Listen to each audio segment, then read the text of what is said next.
இப்ப உங்க அம்மாவை வர்மா கிட்ட இருந்து காப்பாத்தணும்னா வர்மாவை முதல்ல பிடிக்கணும். அதுக்கு முன்னால நாம வர்மா யாருங்கறத கண்டுபிடிக்கணும். நான் உங்ககிட்ட ஒரு முக்கியமான விஷயத்த சொல்றேன். இது வரைக்கும் இது யாருக்குமே தெரியாத ஒரு விஷயம். நான் எப்ஸ்டீன் ஃபைல்ஸ் மாதிரி வர்மா ஃபைல்ஸ்னு ஒரு ஆபரேஷன் பண்ணிட்டு இருக்கேன். வர்மாவை பத்தின எல்லா கிரைம்ஸையும் கண்டுபிடிச்சு அது எல்லாத்தையுமே ஒரே ப்ரோக்ராம்ல மொத்தமா எக்ஸ்போஸ் பண்ணணும். அதுதான் என்னோட ஐடியா.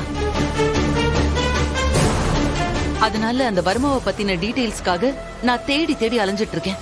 இப்போ அதுல எனக்கு ஒரு முக்கியமான க்ளூ கிடைச்சிருக்கு. அக்கா, என்ன க்ளூ கிடைச்சிருக்கு? ஒரு நிமிஷம் இருவரு. இதுல இருக்கிற நியூஸ பாருங்க.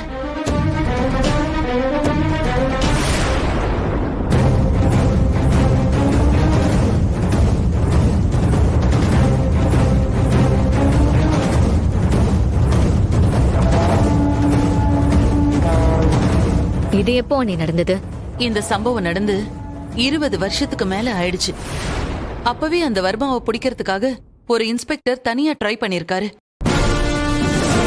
சரிங்கக்கா, அந்த இன்ஸ்பெக்டர் தான் இறந்துட்டாருன்னு போட்டிருக்கேன். இதுல என்ன க்ளூ கிடைச்சிருக்கு? அந்த இன்ஸ்பெக்டர் சாகறதுக்கு முன்னாடி மரண வாக்குமூலம் கொடுத்திருப்பாருல்ல, அதுல வர்மாவை பத்தி ஏதாவது இன்ஃபர்மேஷன் கொடுத்திருக்க சான்ஸ் இருக்கு.